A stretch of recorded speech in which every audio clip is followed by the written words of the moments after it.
Salut la toți, eu mă numesc Nicoleta și asta e un nou video pe canalul meu de YouTube.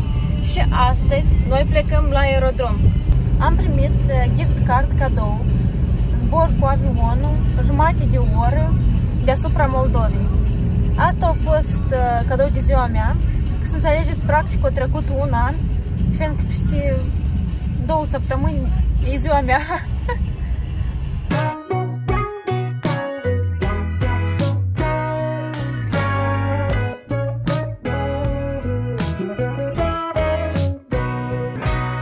Deja am ajuns. Dacă ce set mă tem foarte tare, fiindcă am văzut cum își iau zborul. Ele sunt așa de mici, avioanele astea. Iată, eu am să zbor pe celălalt.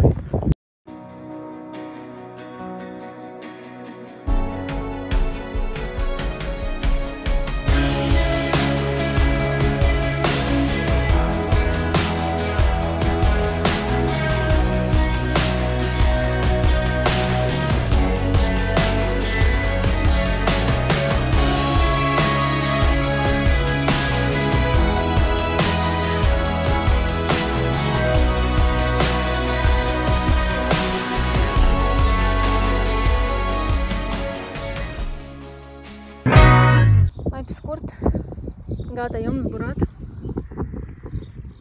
A fost super, în general mi-a plăcut foarte mult. Erau momente de astea când îți pare caz în gol. Știu cum la sfârșit, dar un pic ne-a stat rău. Eu ca tare, la mine organismul nu e sensibil la așa ceva, dar pot să mă învârtesc și tot așa e normal. Dar muia o leacă ne-a stat de-am rău. Pentru că pilotul a vrut la sfârșit să fac așa niște manevre. Dar fiindcă eu mă simțeam de molea crău, până putem să vomit acolo. Am uitat să vă spun că când eram deja la înălțime, noi am zburat la 800 de metri, aproximativ cu 160 de km pe oră. Păi mi-a dat și mie să conduc. Uf! Mie mi-a plăcut. Acolo trebuie să conduci cu mișcări tare, linii, fiindcă este foarte sensibil. Și tu o leacă, dacă să dai un pic mai tare într-o parte, pe te întoarce. M-am înroșit o leacă.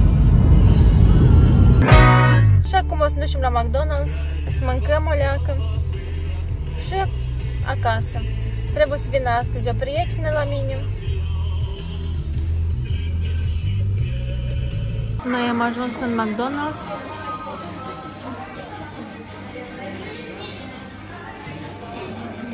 Am ușat să mâncăm.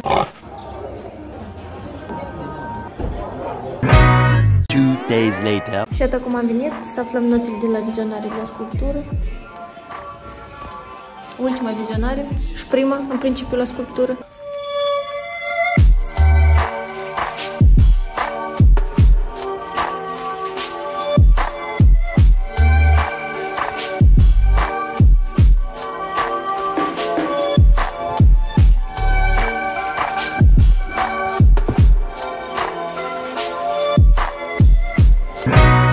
Iată, am venit să ne luăm lucrările. La fel a fost ultima vizionare la pictură.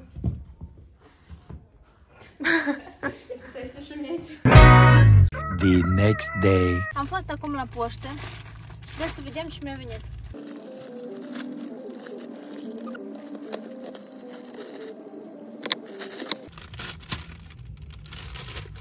Asta e suport pentru baloane, numai că el e prea micitel. Eu am comandat mai mare. Iop, твою мать! No.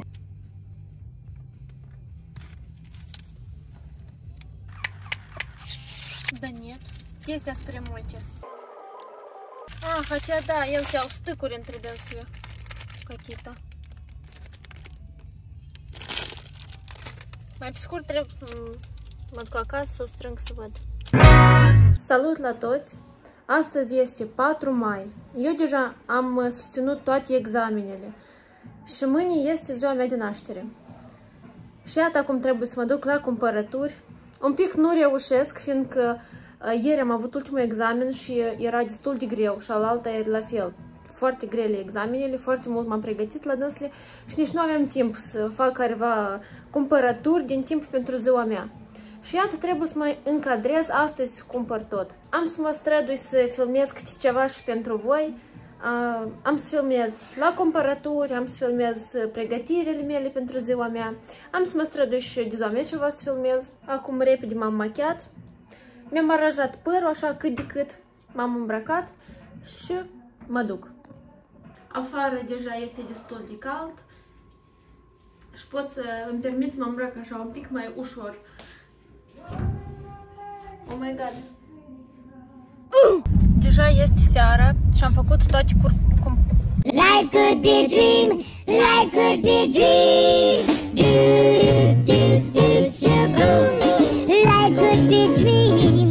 If I could take you up in paradise up above. If you would tell me I'm the only one that you love. Life could be a dream. Sweetheart, hello, hello again. Shaboom, and open my meet again, boom, ding dong, ding dong, shalang, lang, lang. What the fuck? Și deja am făcut toate cumpărăturile și am fost după baloane. Iată, am ajuns acasă și uitați-vă câte pachete, doamne, m-am scălțat frumos întâmplător. Uitați-vă câte pachete și simplu și asta nu-i tot. Iată baloanele. Dacă cinstit am obosit foarte tare, eu nu știu, am ieșit din casă la vreo ora 1 sau mai devreme și acum practic e ora 8. Foarte tare am obosit. Așa, nu vă speriați de cofura mea serioasă. Ne-am prins buclele ca să nu se strice. Și acum repede îmi fac machiajul și mă duc la cumpărături.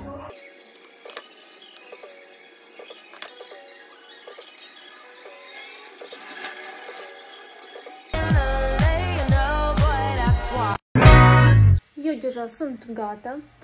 Acum am să plec la cumpărături.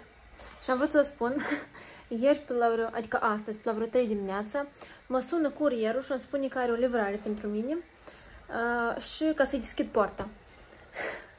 Eu, de pe somn, îi spun bine, îi spun codul și aud deja că ascensorul se ridică și ies în coridor și o văd acolo pe Irina. Cine nu știe, Irina este sora mea și ea locuiește în Germania. Și iată așa o surpriză a fost. Uitați-vă cu ce flori frumoase. Stau în borcan pentru că nu am vază. Am să mă duc să cumpăr vază.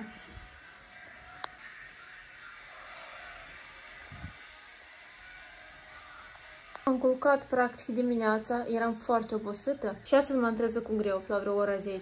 Ia uitați-vă și coafură frumoasă. Am dormit cu bigudiuri. The next day. Am venit la balcon ca să filmez un pic. Ziua mea deja a trecut, a fost destul de vesel, a fost foarte încărcată ziua, că n-am reușit nimic, nici să filmez, nici poză practic n-am făcut. Dar mie în general mi-a plăcut.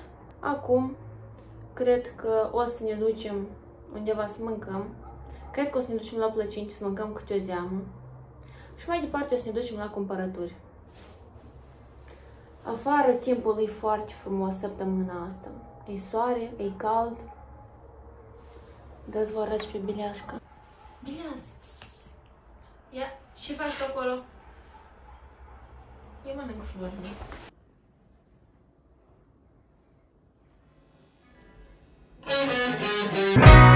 Am fost și am mâncat zamul la plăcinte și acum am venit la mall ca să mă uit prin mall. Poate mi-ai cumpăr ceva. Am luat. Și mănânci tu aici, Adam? Și mănânci. Am luat, iată așa, o plapumă pentru canapeaua din salon, fiind că am mai luat una de asta mai înainte și mi-a plăcut cum se privește. Culoarea asta cum se combină cu sur. Și am mai luat, iată și pentru partea asta, tot să fie învelită. 2000 years later. Și acum ne ducem la Moldexpo. Este o expoziție de la Librarius. Să vedem ce este pe acolo. Poate cumpărăm ceva, dar poate nu.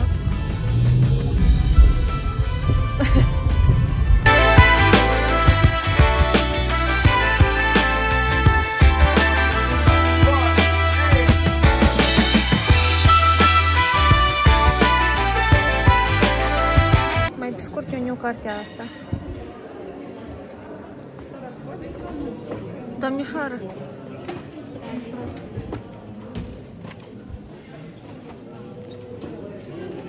Доминируй властвуй. Mai pe scurt, numai Irina și-a luat niște cărți de acolo, eu nici n-am găsit. Tu ne scală. E scala, acolo tot e pentru copii. Irina și-a luat cum să înveți a citi. Și capra cu trăiesc. Și acum am venit în cafenea să mâncăm.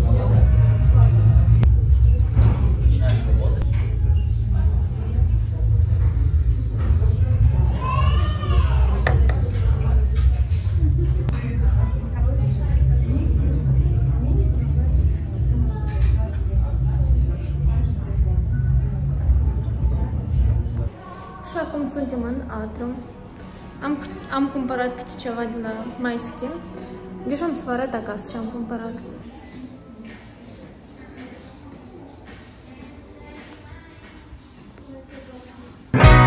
Numai ce am ajuns acasă. Iată, uitați-vă. Am pus toate sacoșele pe canapea. O grămadă de sacoșe. Am uitat să vă arăt. Am cumpărat aspiratorul nou, dar video este la mine pe TikTok. Cum îl despachetez, spun cât costă și tot așa mai departe. Așa. Aici am fost la magazin, am luat niște cola, Sprite. Așa, mi-am luat punga, pur și simplu, la magazin s-a luat și am împărțit tot prin alte pungi. Mi-am luat o rochie albă. Iată cam așa ea arată. O costat. Cât a costat? 650 lei, timp că a costat. Aici Irina s-a luat niște pantaloni albi, tot de acolo.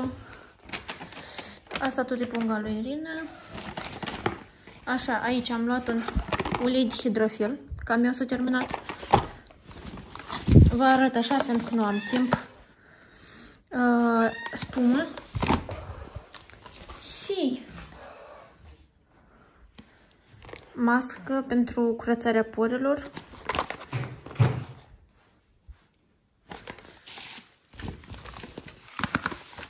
O cremă hidratantă, la mine pielea acum e foarte uscată.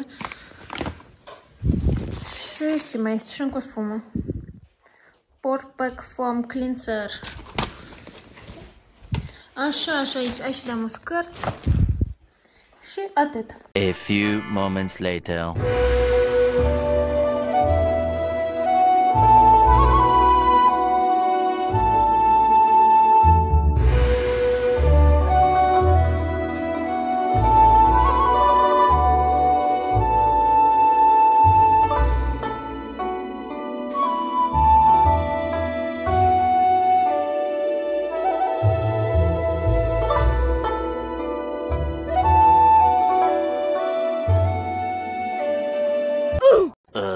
Am observat că vă plac despachetările, de aceea haideți să vedem ce am eu aici. Aici am o gentuță, deodată vă spun că nu este originală, este o replică calitativă. Persoanele care vor scrie replică, cum puteți să purtați așa ceva, puneți-vă mai întâi întrebarea dacă voi vă puteți permite această geantă originală, care costă 2570 de dolari. Da, de dolari, nu de lei, de dolari. Și în al doilea rând puneți-vă întrebarea dacă voi vă puteți permite această replică, care nu costă 2 lei. Ea la fel nu este ieftină. Așa arată cutiuța.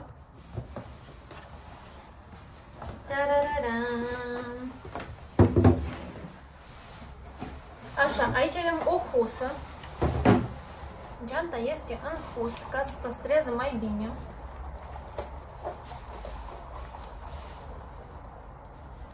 Uitați-vă cât de drăguț este.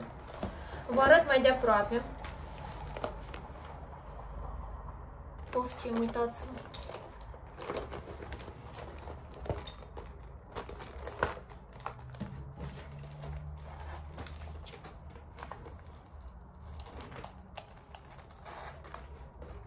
Geanta este foarte drăguț.